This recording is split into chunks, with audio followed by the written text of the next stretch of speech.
반갑습니다. 오늘의 주제는 신자는 불신자와 결혼할 수 있냐 하는 문제입니다. 다른 표현으로 하면 신자와 꼭 우리가 결혼을 해야 되는가 그런 주제인 거죠.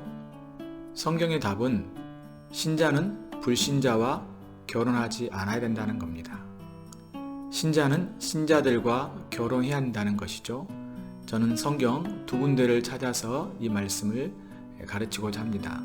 먼저는요, 고린도전서 7장 39절입니다. 제가 읽어보겠습니다. 아내는 그 남편이 살아있는 동안에 매여 있다가 남편이 죽으면 자유로워 자기 뜻대로 시집 갈 것이나 주 안에서만 할 것이니라. 자, 이 구절의 문맥은 바울이 믿는 과부에게 주는 권면입니다. 어떤 아내의 남편이 죽었어요. 과부가 된 것입니다. 그 여자분은 재혼할 수 있을까요? 네, 재혼할 수 있어요. 하지만 조건을 달고 있죠. 주 안에서 해야 된다는 겁니다.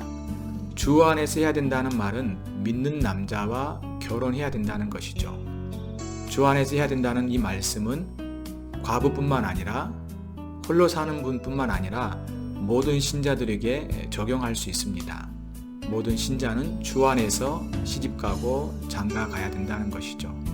이것이 하나님께서 기뻐하시는 뜻입니다.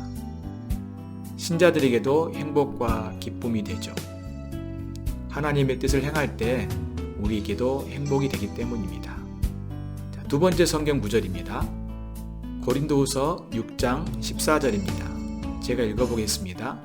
너희는 믿지 않는 자와 멍에를 함께 매지 말라. 의와 불법이 어찌 함께하며 빛과 어둠이 어찌 사귀며. 이 구절은 신자들이 불신자처럼 우상 숭배하지 말 것을 권면한 내용입니다. 다음 두 구절에서 이것을 확인할 수 있는데요. 15절 16절을 보면요. 그리스도와 벨리알이 어찌 조화되며 믿는 자와 믿지 않는 자가 어찌 상관하며 하나님의 성전과 우상이 어찌 일치가 되리요. 우리는 살아계신 하나님의 성전이라. 이와 같이 하나님께서 이르시되 내가 그들 가운데 거하며 두루 행하여 나는 그들의 하나님이 되고 그들은 나의 백성이 되리라. 성경은 신자들이 믿지 않는 자들과 멍에를 함께 매지 말라고 합니다. 왜냐하면 신자들이 불신자들과 함께 함으로 그리스도를 향한 사랑과 헌신에 방해를 받을 수 있기 때문입니다. 한번 생각해 보십시오. 이제 동물을 이야기하겠습니다. 소와 당나귀가 함께 멍에를 메고 밭을 간다면 그 밭이 제대로 갈리겠습니까? 결코 어울리지 않는 한 쌍입니다.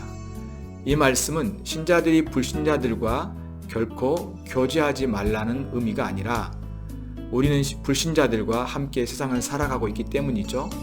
만약 그들과 함께 살지 않는다라면 우리는 이 세상을 떠나야 될 것입니다. 그런 의미가 아닌 것이죠.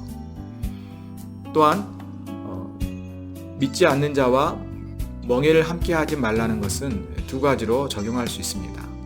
신자들이 불신자들과 동업을 하거나 결혼하지 말아야 된다는 것이죠. 왜냐하면 이 두 일은 신자들이 불신자들에게 나쁜 영향을 받을 수 있기 때문에 그렇습니다.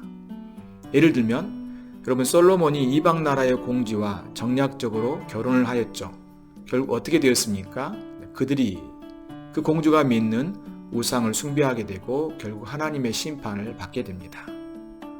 또한 노아의 홍수 시대 때도 하나님께서 우리가 심판하신 것을 알 수 있습니다. 창세기 6장 2절에 보면 이렇게 말씀하십니다. 하나님의 아들들이 사람의 딸들의 아름다움을 보고 자기들이 좋아하는 모든 여자를 아내로 삼았다라고 말을 합니다. 이 부분을 쉽게 설명하면 하나님의 아들들은 믿는 남자를 말하고 사람의 딸들은 믿지 않는 여자라 할 수 있을 것입니다. 믿는 남자가 믿지 않는 여자의 아름다움을 보고 결혼을 한 거죠. 하나님은 이러한 악한 행동을 보고 매우 슬퍼하셨습니다. 그래서 그들을 홍수로 심판하시겠다고 한 거죠. 하나님께서 불신자와 결혼한 것 때문에 세상을 홍수로 심판한 것이 아닙니다. 하지만 신자가 불신자와의 결혼은 하나님을 사랑하고 있지 않는, 하나님을 떠난 그런 모습을 반영한 것입니다. 세상을 사랑하고 있다는 모습을 드러낸 것이죠. 그래서 하나님은 매우 슬퍼하셨고 그들을 심판하신 겁니다. 하나님은 신자와의 결혼을 통해서 경건한 후손들이 태어나기를 원하셨습니다. 그리고 신자의 가정이 하나님을 사랑하고 예배하기를 원하신 겁니다.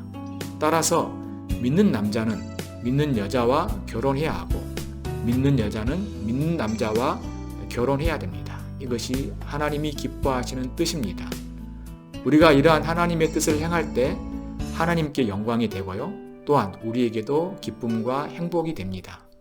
따라서 신자는 이를 위해서 믿음과 삶을 준비해야 됩니다. 그리고 세상의 조건을 보기보다 함께 하나님을 사랑하고 의지하는 사람을 이제 위해서 기도하고 또 결정할 수 있어야 되겠습니다. 성령의 인도를 따르며 믿음의 사람들의 조언을 우리가 듣고 그들의 조언을 무시하지 않아야 되죠. 무엇보다 그리스도를 닮아가기를 힘쓰며 하나님을 위해서 헌신한다면 주님의 때에 하나님께서 귀한 사람을 만나게 하실 것입니다. 이러한 은혜가 여러분과 함께 하기를 바랍니다.